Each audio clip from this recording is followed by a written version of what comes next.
ഈ ഗോളിലേക്ക് പോകുന്ന സമയത്ത് നമ്മൾ എത്താത്തതിന് കുറച്ച് കാര്യങ്ങളുണ്ട്. എത്താത്തത്, ഈ ഗോൾ അച്ചീവ് ചെയ്യാൻ പറ്റാത്തത് എന്തുകൊണ്ടാ വെച്ചാൽ,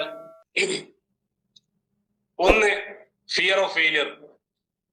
ഇതിൽ പലർക്കും ലക്ഷ്യം എഴുതി വെക്കും, മനസ്സിൽ ആഗ്രഹം ഉണ്ടാവും, പക്ഷെ പേടിച്ചിട്ട് ഇറങ്ങൂല. എന്റെ ലക്ഷ്യം പറയാൻ പേടി, ഞാനത് അച്ചീവ് ചെയ്തില്ലെങ്കിൽ ഇവരെന്നെ കളിയാക്കില്ലേ, ഇല്ലെങ്കിൽ എന്റെ ലക്ഷ്യത്തിന് വേണ്ടി ഞാൻ ഇറങ്ങുന്ന സമയത്ത് പരാജയപ്പെട്ടു പോയാലോ എന്നുള്ളൊരു പേടിയുണ്ട്.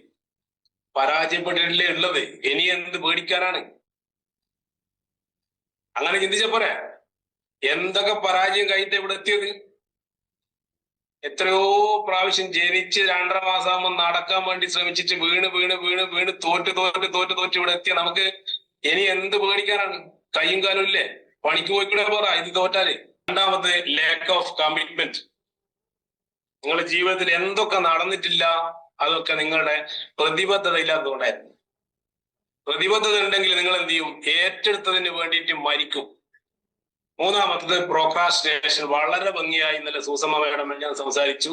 മാറ്റിവെക്കുന്ന സ്വഭാവം കട്ട് ചെയ്യാൻ പഠിക്കും. അത് നിങ്ങളുടെ ലക്ഷ്യത്തിലേക്ക് എത്താതിരിക്കാൻ സഹായിക്കും.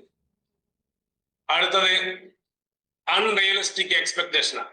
ഒരു ബോധവും ഇല്ലാണ്ട് ലക്ഷ്യം നിർണയിക്കുന്നു. അത് വേണ്ടെന്നൊന്നും പറഞ്ഞില്ല, പക്ഷെ ആദ്യം എന്ത് ചെയ്യാൻ പറ്റും? നേടാൻ പറ്റുന്ന ഗോളുകൾ എഴുതി വെച്ച് നേടിയിട്ട് വേണം നമുക്ക് എന്ത് ചെയ്യാൻ വേണ്ടിയിട്ട്. വലിയ വലിയ ആഗ്രഹങ്ങളൊക്കെ അത് ഓട്ടോമാറ്റിക്കായിട്ട് നമ്മൾ ഓരോ ലെവൽ കഴിയുമ്പോൾ അച്ചീവ് ചെയ്തോളൂ. ലക്ഷ്യങ്ങൾ നേടി, വലിയ ലക്ഷ്യങ്ങൾ നേടിയ ആളുകളൊക്കെ എന്താ പറയാ, ഒരിക്കലും നടക്കില്ല എന്ന് എല്ലാവരും വിചാരിച്ച കാര്യങ്ങളാണ്. വിമാനം കണ്ടുപിടിച്ചത്, അതുവരെ ആരും സ്വപ്നം പോലും കാണാത്തത് അല്ലെ. ചന്ദ്രനിലേക്ക് പോയത് അല്ലെ. അങ്ങനെയുള്ള ലക്ഷ്യങ്ങളൊക്കെ എഴുതുന്നതിന് കുഴപ്പമൊന്നുമില്ല, നമുക്ക് ചെയ്യാൻ പറ്റും. ചെയ്യാൻ പറ്റാത്ത കാര്യങ്ങളല്ല. പക്ഷെ തുടക്കത്തിൽ എന്ത് ചെയ്യണം? നമ്മൾ റിയലിസ്റ്റിക് ആയിട്ടുള്ള ഒരു ഗോൾ സെറ്റ് ചെയ്തിട്ട് നേടി നമ്മളെ മനസ്സിനെ പഠിപ്പിച്ച് കൊണ്ടുവരണം.